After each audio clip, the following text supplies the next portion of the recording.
নমস্কার বন্ধুরা, welcome back to my channel Moumita's blog and work. আজকে আমার এই ব্লগে একটা নতুন ভিডিও নিয়ে এসেছি। সেই ভিডিওতে আমি দেখাবো তোমাদেরকে কিভাবে হেয়ার স্পা এবং ট্রিটমেন্ট করা হয়। তা প্রথমে আমার ক্লায়েন্টটা চলে এসেছে যখন, তারপরে তার হেয়ারটাকে একটু ওয়াশ করে নেওয়া হলো ভালো করে। তারপরে কি করে হেয়ার স্পাটা অ্যাপ্লাই করা হচ্ছে, কীরকম করে মানে হেয়ারগুলোকে ঠিক ঠিক করে বসানো হচ্ছে, যেটা তোমরা দেখো, সঙ্গে থাকো এবং দেখো।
হেয়ার স্পা ক্রিমটা পুরো হেয়ারে অ্যাপ্লাই করে দেওয়ার পরে পুরো হেয়ারটাকে ভালো করে আঁচড়িয়ে নিতে হবে, ট্যাঙ্গেল ফ্রি করে নিতে হবে।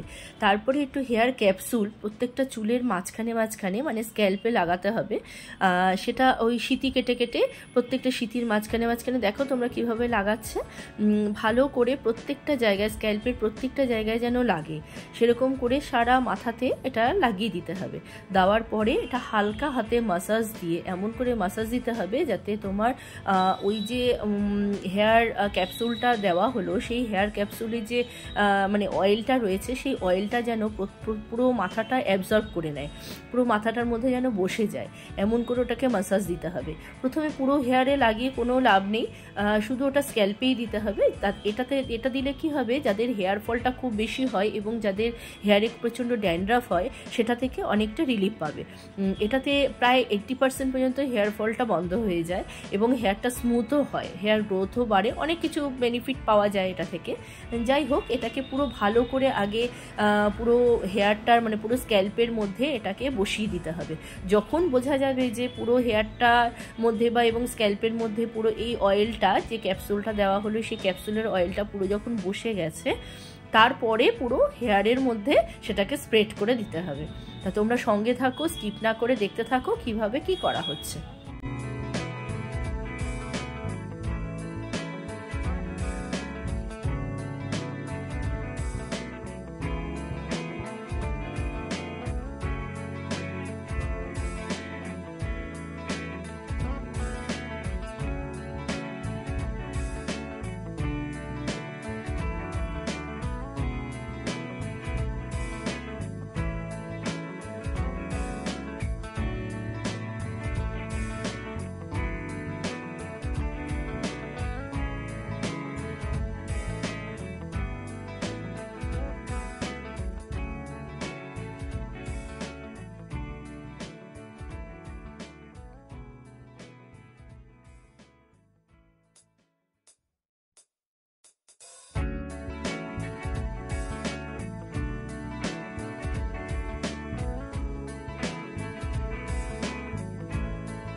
আমরা মেয়েরা বাড়িতে যখন থাকি তখন সংসারে সবার জন্য আমরা কিছু না কিছু করি, সবার জন্য আমাদের কাছে টাইম আছে, কিন্তু শুধুমাত্র নিজেদের জন্যই আমাদের কোনো টাইম নেই। আমরা নিজেদেরকে খুব যেমন তেমনভাবে রাখি এবং আমাদেরকে করে দেওয়ার মতনও কেউ থাকে না। যাই হোক, তাই আমরা যখন ক্লায়েন্টরা আসে পার্লারে তখন আমি চেষ্টা করি তাদেরকে একটু রিল্যাক্স মানে ফিল করানোর। এবার সে যখন হেয়ার স্পা করলো তার সাথে একটু বডি ম্যাসাজও দিয়ে দেওয়ার চেষ্টা করি। জানি এতে হয়তো কিছুই হয় না, কিন্তু কিছুক্ষণের জন্য সে খুব রিল্যাক্স ফিল করে। তাই জন্য তার ব্যাক সাইডটা একটু ম্যাসাজ দেওয়া হয়, একটু কোমরে পিঠে একটু ম্যাসাজ দিলে তাদের খুব ভালো লাগে, তাই জন্য সেই ম্যাসাজটা দিই। এই ম্যাসাজটা দেওয়া হয়ে যাবে, হয়ে যাওয়ার পরে যখন একটু রিল্যাক্স হয়ে গেল ক্লায়েন্টটা, তারপরে তাকে স্টিম দেওয়া হবে। স্টিমটা দিলে কি হবে, যেই অয়েল এবং যে ক্রিমটা আমার হেয়ার স্পায়ে ইউজ করা হয়েছে ক্লায়েন্টের মাথাতে, সেটা পুরো অ্যাবজর্ব করে যাবে, পুরো পোরসগুলো খুলে যাবে। স্টিমটা দিলে খুলে যাওয়াতে কী হবে, যে প্রোডাক্টগুলো আমরা ওপর দিকে ইউজ করেছি এবং মাসাজ দিয়ে বসানোর চেষ্টা করেছি সেটা প্রপারভাবে স্ক্যাল্পের ভেতরে ঢুকে যাবে এবং এটার রেজাল্টটা খুব ভালো হবে। তা তোমরা সঙ্গে থাকো, দেখো কি করতে থাকছি।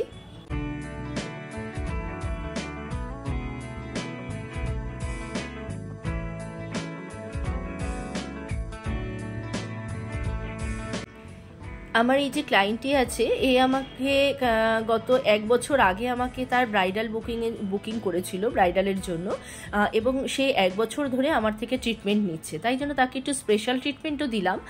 হেয়ার স্পা তো করলোই, তাতে স্টিমও দেওয়া হলো এবং তার সাথে আমি একটু সিরাম দিয়ে আল্ট্রাসনিক রেও দিলাম। কারণ হচ্ছে তার হেয়ার ফলটা অনেক বেশি হয় এবং ড্যান্ড্রাফেরও প্রচণ্ড প্রবলেম আছে। তাই চেষ্টা করলাম যাতে সে যাতে এই আমার কাছ থেকে সার্ভিসটা নিয়ে সে যাতে খুব ভালোভাবে মানে কি বলবো ফিলটা যাতে তার ভালো হয় এবং তার যে প্রবলেমটা আছে সেই প্রবলেমটা যাতে মেটে। একবারে তো সম্ভব নয়, কিন্তু যতটা সম্ভব আমি একবারে করার চেষ্টা করলাম। তাই জন্য তাকে সিরাম স্প্রে করলাম এবং আল্ট্রাসনিক রে দিয়ে তার হেয়ারটাকে আরও বেশি করে ভালো ট্রিটমেন্ট দেওয়ার চেষ্টা করলাম। দেখো এই ট্রিটমেন্ট করলাম, করার পরে ওয়াশ করে দিয়ে এবার আমার কাজটা শেষ হবে। তাহলে তোমরা সঙ্গে থাকো এবং দেখতে থাকো কেমনভাবে কি করছি। তাহলে আজকে এতটুকুই, আবার দেখা হবে পরবর্তী একটি ভিডিওতে। তোমরা ভালো থেকো, সুস্থ থেকো, সাবধানে থেকো। তাহলে দেখা হচ্ছে আবার পরের একটি ভিডিওতে। যদি তোমাদের আমার এই ভিডিওটা ভালো লেগে থাকে তাহলে একটা লাইক করো, যদি এরপরেও আরও কিছু দেখতে চাও তাহলে সাবস্ক্রাইব করো এবং কমেন্টস করে জানিও তোমরা কি কি দেখতে চাইছো। তা বন্ধুরা এখন তাহলে এতটুকুই, টাটা।